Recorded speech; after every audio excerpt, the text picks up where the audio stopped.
Hello, everyone. This is Andrew Jatau, and welcome to CHKD's Dads in Action 5 Minute Fatherhood Talks, where we take a few minutes out of your day to explore and discuss fatherhood. Thank you so much for joining me today and for taking the time out to listen. Today, we'll be talking about the importance of effectively communicating with your parenting partner.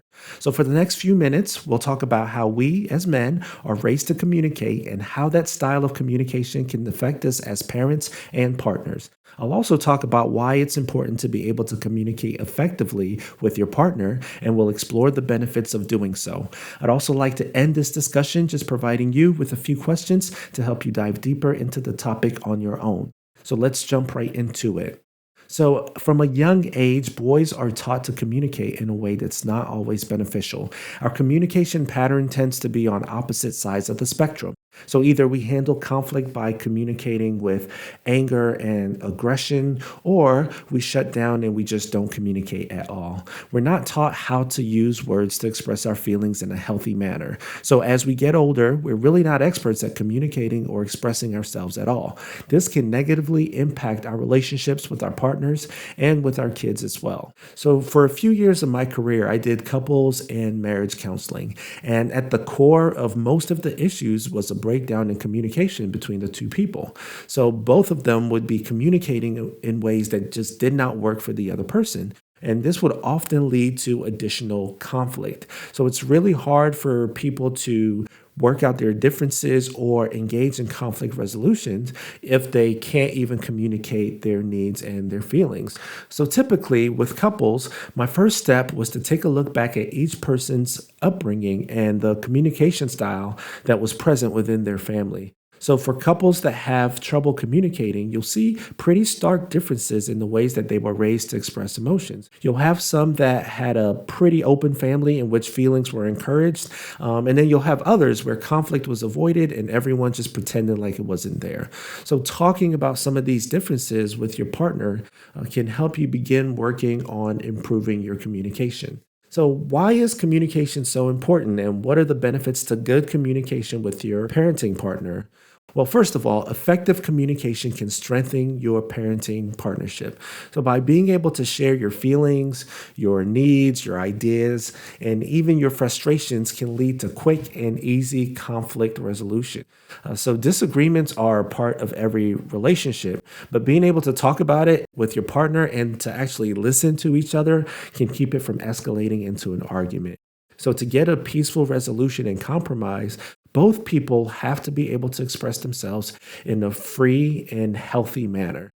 So, men, this means that yelling aggressively or shutting down does not necessarily benefit anyone. You have to be able to tap into your feelings and express it to your partner in a way in which they hear you.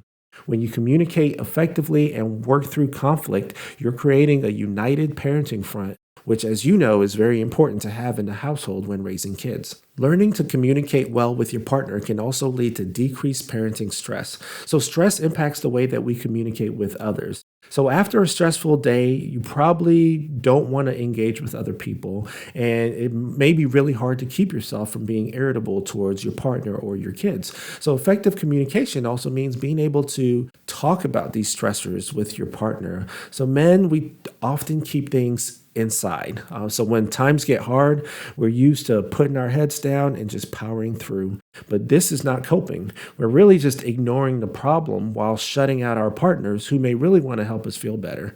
So effective partner communication can be a way for both parents to cope with everyday stressors. So having that open line of communications allows you to be able to talk about your stress and also for you guys to be able to provide each other with helpful feedback or even just provide the other person with a listening ear. So ideally, you or your partner can talk about making changes in routine or responsibilities to make things less stressful and make life easier for the other person. And lastly, modeling effective partner communication is very important. So your children are always observing the way that you communicate with your partner. Even when it seems like they are not paying attention, they typically are aware when there's conflict between you and your partner. They're watching how you guys are handling the situation, and over time, they'll begin to adopt that communication style as their own. So, remember earlier when I spoke about couples counseling and how you may have been impacted by the upbringing in your household? The same thing is happening for your child. What they see in their home growing up, they may end up implementing in their household as adults. So the question is, are you modeling the communication style that you want your children to imitate? It's important to show your children how to express their needs, how to resolve conflicts peacefully, and how to be able to listen to the ideas and concerns of others. And dads, we should be working to combat the stereotypical messages that our kids are receiving. We want our sons to know that it's okay for them to have and express feelings, and to be able to do so in a healthy way. So they need to know that they don't need to get loud, become violent, or shut down when they have these uncomfortable emotions. You want to show them a communication style that's going to impact them positively in the future. So as we sign off today, here are a few questions to consider. So, what was the communication style in your home during your upbringing? And which parts of that communication style have you knowingly or unknowingly implemented in your home? And lastly, how can you improve your communication with your parenting partner? So, thanks again for joining me for this 5 Minute Fatherhood Talks, and we'll talk again soon. Take care.